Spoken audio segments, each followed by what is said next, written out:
بینرنجا مج بویرا هری گرم دست پی بکن که ایرو اسرائیل برنگکی دجوار ایریشی سوریه کر حتی بدوهجی ایریش تنه لسویدای پیک دهاتن و دگوتن اوه نهلن ایریش لدجی درزیان چه ببن لی ایرو ایریش گلکی برفرهتر بون لگور که ارتش اسرائیل راگ هاندیه وان دور لشامه یعنی لپایتخت سوریه بمباران کرنه دناف ده وزارت پاراستن یا حکومت و گوهز آل سوریه دورندن این لشکری هاتن روخاندن د دیمنن کو بلا بونه ایریش گلکی دجوار بونیه کول شامه پیک هاتن نتنه اف لبل السويدا ودرعا يجي اسرائيل كومبونن چکدارن حکومتا و گوهز هم جی دبرن وان این لشکری بدجواری بمباران کر اسرائیل راگ هاند کو وان اف دسوردان کر جبو کو ایریشن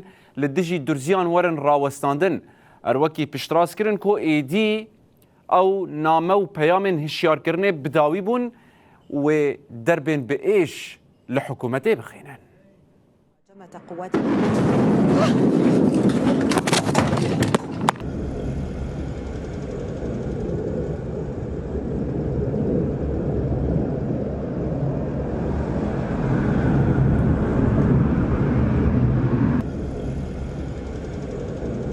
ev kêliya destpêkirina êrişên İsraîlê yên Şamê ye.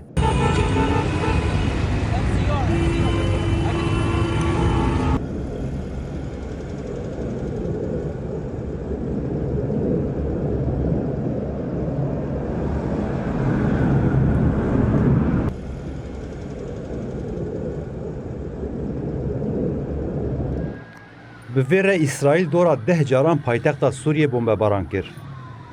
Wezareta Parastinê qada El Umewîn û derdora koşka serokatiya Sûriyê bombebaran kir. Artêşa İsraîlê got ku wan devereke leşkerî nêzîkî koşkê kiriye armanc. Allahu Ekber. Ev der jî xaleke leşkerî al parêzgeha Derayê ye. Bi dijwarî ji hêla İsraîlê ve tê bombebaran kirin. Allahu Ekber. Hasbiyallah ve ni'mel vekîl. Hasbiyallah. Ev der jî rêya Swêda û Şamê ye. Li wê derê İsraîlê êrişî xaleke leşkeriya hikûmeta veguhêz kir. Vê sibê jî artêşa İsraîlê li Swêda êrişî çekdarên hikûmetê kir û tê de 3 çekdar hatin kuştin. Berdevkî artêşa İsraîlê avîşay Adrê li ser êrişên İsraîlê eşkere kir ku ew ê êrişên xwe berdewam bikin. Bi gotina artêşa İsraîlê wan sed şêst cih li Sûriyê kirin armanc. Her wiha da zanîn ji bo êrişên dijî Sûriyê çend rojên amadekariyan dikin. Di heman demê de fermana veguhestina hejmareke mezin ji dron û balafirên şer ji bo eniya Sûriyê de.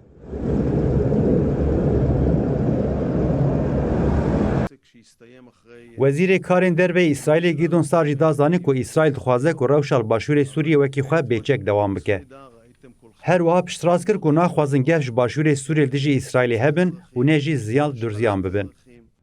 Wezîrê Parastinê İsraîlê İsrail Katz jî eşkere kir ku dema hişyarkirinê bidawî bû û niha dema êrişane. Katz diyar kir ku ew ê êrişkarên dijî durziyan wêran bikin.